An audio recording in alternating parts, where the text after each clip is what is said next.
and welcome back to Well, That's Interesting, the You There Boy, What Day Is It? Why, it's Christmas Day edition. That was a Charles Dickens reference, and today is a bonus. Vultures just keep giving. Here's how they can help solve crime.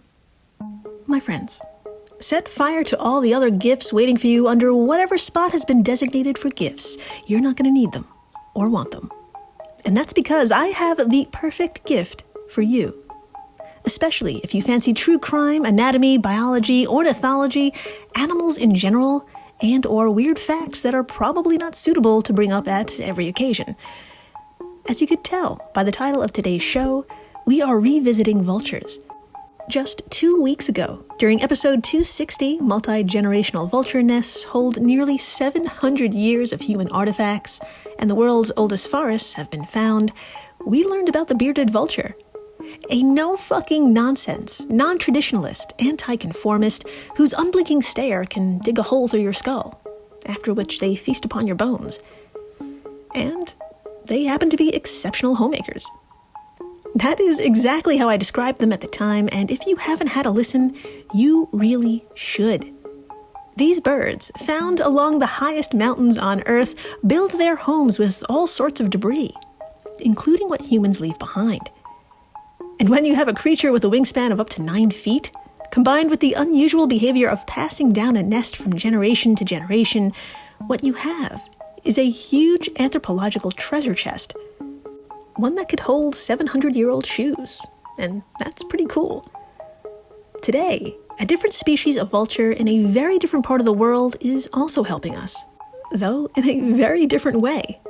It is my honor to share a TED Talk featuring forensic anthropologist Lauren Farr, who in the next 11 minutes will take us on a journey featuring Louisiana's turkey vulture. And that journey begins with an email she receives from a detective looking for a missing person. We will learn quite a bit about the turkey vulture, including how their circling isn't what we should be looking for, but how they strip their meals and how quickly they do it. All of this can actually provide an accurate time frame in a forensic investigation, just the way the life cycle of bugs or the level of a decay can in certain environments. But here's the twist. Vulture scavenge behavior isn't typically considered during investigations, and Lauren wants to change that. In this talk, she proves just how important vultures can be by telling us about the time she actually helped solve a case. I think we should have a listen. From the 2017 TED Talk, How Vultures Can Help Solve Crimes, here's forensic anthropologist Lauren Farr.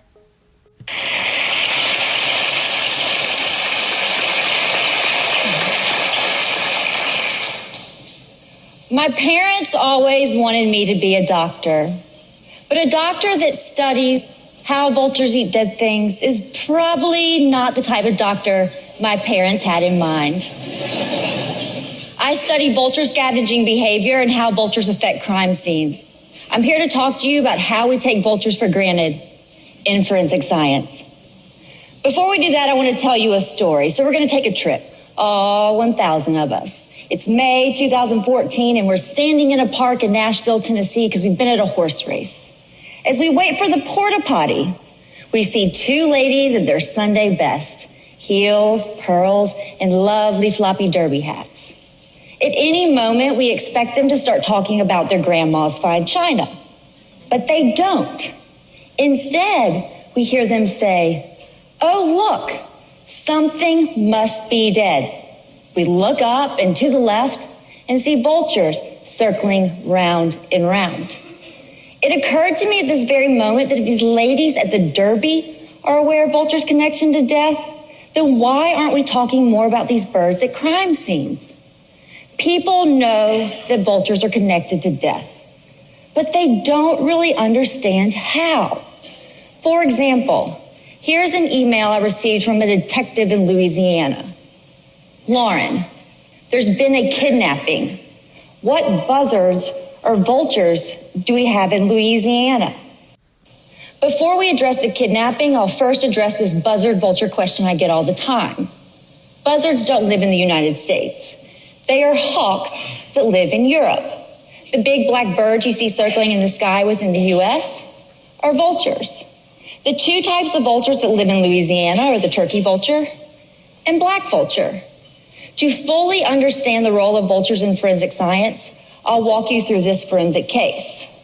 From the email, certain things become apparent.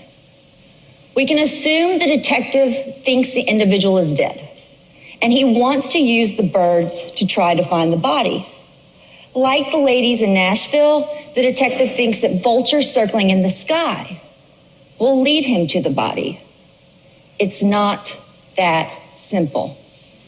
I don't know if you've ever seen a vulture up close or spent much time with them, but they're huge, 6-foot wingspan.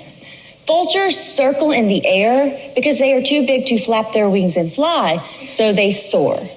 They soar in thermals, which are vortexes or little tornadoes caused by pressure differences in the air that form throughout the day as the sun heats up the ground. Therefore, when you see a circling vulture, the bird is usually traveling from point A to B rather than circling above something dead. Actually, if you want to use a vulture to try to find a body, look for a vulture in a tree or on a fence post. Vultures are too big and slow to hunt, so they have to scavenge. In fact, vultures are the only animals in the world that depend upon death as a food source. The turkey vulture that you see here is super cool because it's one of the few bird species that can actually smell. It hones in on the deceased by sensing a chemical that is coming off the body during decay. The evolutionary role of the vulture is to rid the earth of harmful toxins produced following death. Once death has been detected, the turkey vulture lands and quickly scavenges. Vultures usually remove the eyes first, then tear the skin, start pulling the tissues, and leave you with a skeleton. Therefore, the importance of vultures is not in the air, but on the ground. Vulture scavenging is somewhat gruesome. If you're ever on a bad first date, just reference this talk, and I don't think you'll have to worry about your potential suitor giving you another call. Although gruesome, vultures are key forensic players, and here's why. Vultures will consume a dead human just like they will consume roadkill. But you don't ever hear about that, and it's because vultures are so good at what they do. If vultures depend on death for survival, and if they scavenge humans, then how can vultures be absent from forensic textbooks and training manuals? The answer? The tradition has been for researchers to exclude animal scavengers from decomposition studies by placing a cage over the decaying subject matter. Why? Because researchers were afraid an animal would run away with their subject matter and they wouldn't have any data to report. Consequently, excluding animals results in a lengthy skeletonization process, and this information is currently what detectives use during investigations. A lot of times at a crime scene, if people see a skeletonized body, they think, wow, this has been here for a really long time undiscovered. Oh, no. Vultures accelerate decay, and the skeletonized body could have been there for as little as 5 days if scavenged by vultures. The failure to account for vulture scavenging can result in forensic scientists inaccurately estimating how long someone has been dead and then searching through the wrong missing persons files. Therefore, the goal is to get forensic scientists to focus on vulture evidence and to get law enforcement to consider vulture scavenging and a possible recent death when skeletal remains are found. Let's get back to the importance of the kidnapping case. I responded to the detectives and told them that vultures like areas with water. They like areas with white-tailed deer. They typically arrive within the first 5 days following death. They're going to leave an intact spinal column and feathers. The detectives write back and say, we found the body buried in a shallow grave. We also found the feathers you mentioned, but there appeared to be a problem because the feathers were located 40 yards from where the body was found. The feathers were next to a bloody pine cone. Vultures aren't attracted to blood, and they typically don't wander. They might wander 40 feet, but they're not going to wander 40 yards. That would be a waste of energy for a bird that doesn't know when it will get its next meal. So my first job here was to determine if vultures were at the scene. Indeed, the feather by the pine cone was consistent with the turkey vulture. So why in the world would a vulture wander 40 yards? One of the reasons I love vultures is because they tend to operate in a manner that can be explained by biology and physics. I started mentally going through the numerous baiting experiments I had conducted at a body farm in Texas. A body farm is a place where you can donate your body to science. I also went through my experiences with trapping and GPS tagging vultures, and then the year-long process of monitoring vultures via remote GPS technology. Next, I brought up my field notes and had an aha moment.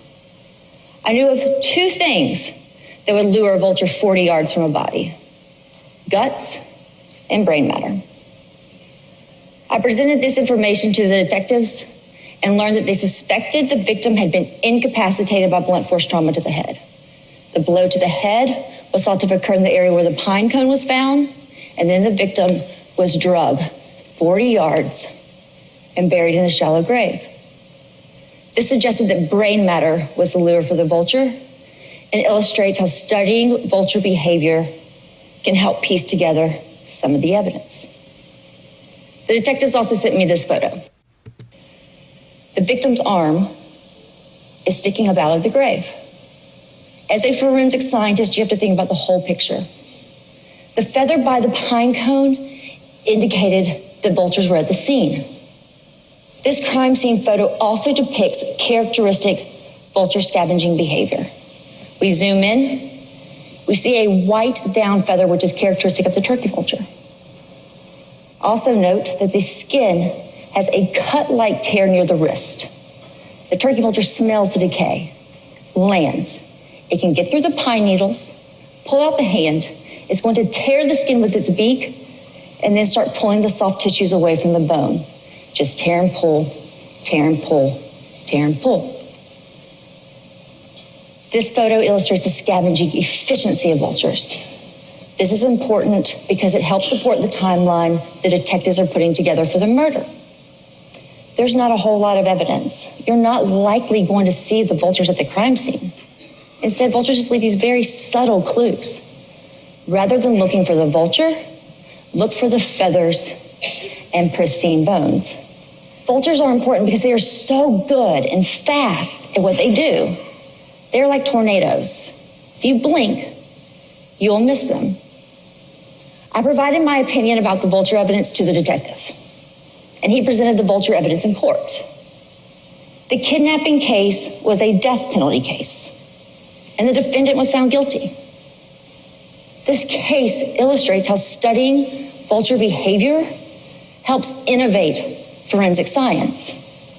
Someone who has been murdered deserves the most thorough investigation possible.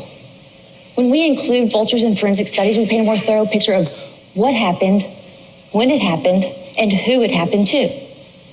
So, the next time you're at a crime scene with a dead body, look to the ground to find the clues vultures have left. And if anyone ever brings the vultures on a date, you'll know they're a keeper. Thank you.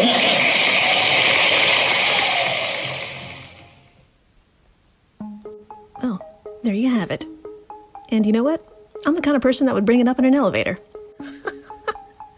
And thank you for listening, rating, subscribing, following, telling your friends about how accurate vultures are when they're attacking their food. I mean, there's so many opportunities to bring this up over the holiday season. And a yummy thanks to the folks over at Airwave Media, the podcast network to which WTI belongs. If you love this show, and you do, you love the other podcasts in this family, and please, stay interesting.